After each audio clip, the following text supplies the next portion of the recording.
नमस्कार मित्रो, जी Datta spoken English या आपल्या चॅनलमध्ये आपणा सर्वांचं मनपूर्वक स्वागत। मित्रो, आजचा आपला व्हिडिओचा विशेष आणि महत्त्वाचा टॉपिक आहे की जो आपल्याला दैनंदिन जीवनामध्ये बोलावं लागणाऱ्या एका विशिष्ट वाक्यांसाठीचा आहे। तो म्हणजे खास करून आज आपण बीइंग ह्या शब्दाचा वापर वेगवेगळ्या पद्धतीने दररोजच्या बोली भाषेत कसा करतो हे आज आपण समजावून घेणार आहे। ह्या अभ्यासाचा जो महत्त्वाचा मी दोन भाग केलेला आहे। पहिला भाग जो एक आहे तर बीइंग बरोबर आपण ॲडजेक्टिव्ह अर्थात ॲडजेक्टिव्ह म्हणजे विशेषण किंवा एखाद्या व्यक्तीचं किंवा एखाद्या नावाचं गुण विशेष त्याला आपण ॲडजेक्टिव्ह म्हणू। त्याच्या अगोदरच बीइंग हा शब्द वापर आपण करीत असतो आणि मग तो कशा पद्धतीने त्याचा उपयोग होतो ते आज आपण पाहणार आहोत। याचे दोन प्रकार पाहणार आहोत आणि दुसरा जो प्रकार आहे बीइंग बरोबर आपण क्रियापदाचे तिसरं रूप म्हणजेच past participle past of past कसं वापरणार आहोत हे पाहणार आहोत। चला तर क्रमवार पद्धतीने पहिल्या वापराला आपण आता सुरुवात करत आहोत। तर मित्रो, ह्या दिलेल्या स्ट्रक्चर्स प्रमाणे तुम्ही आपली वाक्य दैनंदिन जीवनातली वाक्य बनवायची आहेत आणि ती वारंवार आपल्या दैनंदिन जीवनात रुळवायची आहे म्हणजे बोलायची आहे। कारण बोलण्यानेच आपल्याला बोलता येणार आहे। इंग्लिश स्पीकिंग हे महत्त्वाचं आहे, हे विसरायचं कारण नाही। तर चला तर आपण सुरुवात करूया। तर हा म्हणजे एखाद्या व्यक्तीमध्ये पूर्वी नसलेला विशेष गुण जर आपल्याला आढळून आला तो दिसून येतो आहे आणि हे वाक्य आपण कसं व्यक्त करायचं की याच्यामध्ये हा पूर्वी नव्हता पण आता अमुक अमुक भासतो किंवा दिसतोय बा आपल्याला त्याचा हा गुण। तर तो व्यक्त करण्यासाठी हे बीइंगचं वाक्य आपल्याला सुरुवातीला वापरायचं आहे इंग्रजीमध्ये खास करून। विशेषतः मराठीमध्ये उलट पालट काही असेल इतर भाषेचा आपण विचार करायचा नाही, पण इंग्रजीमध्ये हा प्रकार वापरताना आपल्याला बीइंग आणि त्याच्या लागलीच त्याबरोबर जो काही गुण असेल ते ॲडजेक्टिव्ह आपल्याला वापरायचा आहे। आणि मग लिखाण करायचं असेल तर कॉमा स्वल्पविराम किंवा बोलायचं असेल तर किंचितसा आपण पॉज घ्यायचा आणि लागलीच तुम्हाला जे चपकल जे योग्य वाटेल ते वाक्य त्याला जोडलं तरी चालतं आणि तसंच करायचं आहे। तर पुन्हा एकदा सांगतो, बीइंग प्लस गुण विशेष म्हणजेच ॲडजेक्टिव्ह आणि गरजेनुसारचं पुढचं वाक्य अशी ही रचना आहे। आणि या रचनेचा अर्थ होतो अमुक किंवा तमुक अमुक अमुक होत असल्याने किंवा अमुक अमुक होण्याने म्हणजे असं आपल्याला म्हणायचं असतं। प्रत्यक्षात वाक्य जेव्हा ऐका तेव्हा तुम्हाला कळणार। बघा, अशक्त असल्याने तो चालू शकत नाही। अशक्त असल्याने तो चालू शकत नाही याचं इंग्रजी वाक्य होईल being weak. Being weak he can't walk. Being weak he can't walk. अशक्त असल्याने तो चालू शकत नाही। Being rich she can buy a car. Being rich she can buy a car म्हणजे श्रीमंत असल्याने ती कार विकत घेऊ शकते। श्रीमंत असल्याने ती कार विकत घेऊ शकते। Being a foggy day, being a foggy day we didn't go out. Being a foggy day we didn't go out. धुका असलेला दिवस असल्यामुळे किंवा धुक्याचं प्रमाण जास्त असल्यामुळे असल्याने आम्ही बाहेर पडलो नाही। पुढचं वाक्य being at home he is happy. Being at home he is happy घरी असल्याने तो आनंदी आहे। म्हणजे एखादा मुलगा असेल आपल्या घरातला छोटा मुलगा घरी येतो आज मजा करतोय नाही का। Being at home he is happy. पुढचं वाक्य being a Maharashtrian. Being a Maharashtrian I love puran poli. Being a Maharashtrian I love puran poli मी महाराष्ट्रीयन असल्याने मला पुरणपोळी आवडते। मी महाराष्ट्रीयन असल्याने मला पुरणपोळी आवडते। या पद्धतीने आपण हा बीइंगचा वापर इथं यासाठी करीत असतो।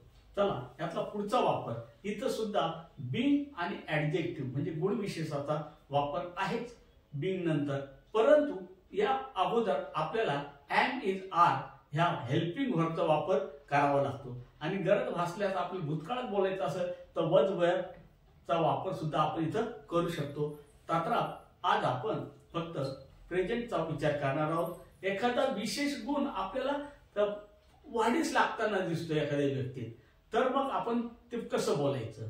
तर बघा, विशेष गुण वाढीस लागत आहे असं म्हणतो. बघा, प्रकाश विनम्र होताना दिसत आहे. प्रकाश विनम्र होताना दिसत आहे. Prakash is being polite. Prakash is being polite. Prakash विनम्र होताना दिसत आहे. रेखा ही स्वार्थी होताना दिसत आहे.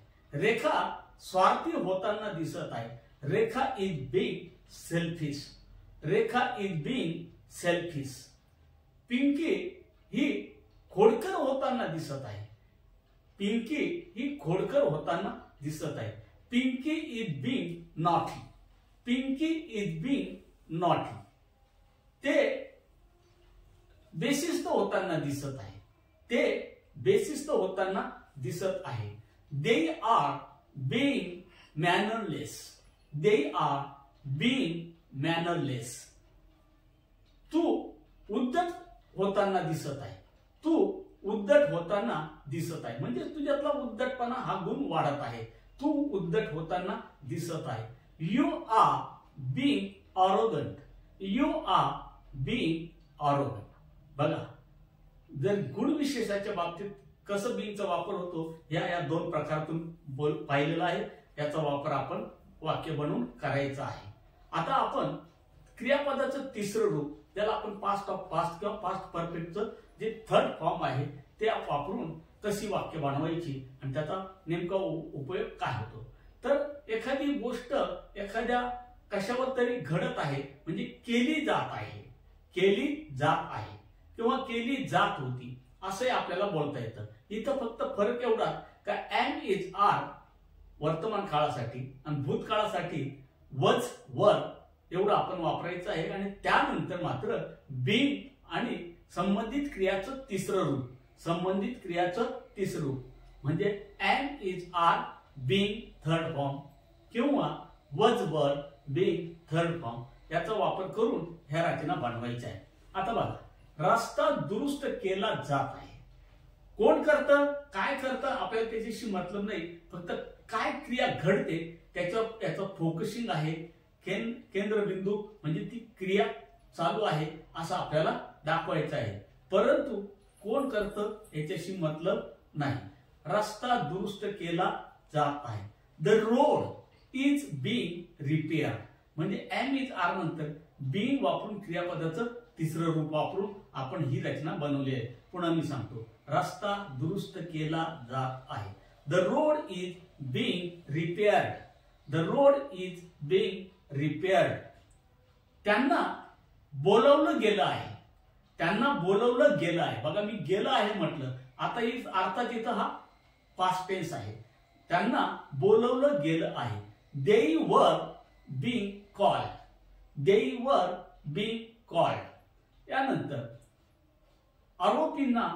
आरोपींची विचारपूस केली जात आहे. आरोपींची विचारपूस केली जात आहे. The accused. द अक्युज्ड म्हणजे आरोपी. The accused are being interrogated. The accused are being interrogated. Interrogated विचारपूस केली जाणे. The accused are being interrogated. पुढचं वाक्य, नवीन कपड्यांची खरेदी केली जात आहे. नवीन कपड्यांची खरेदी केली जात आहे. The new dresses are being purchased. The new dresses are being purchased. The new dresses are being purchased.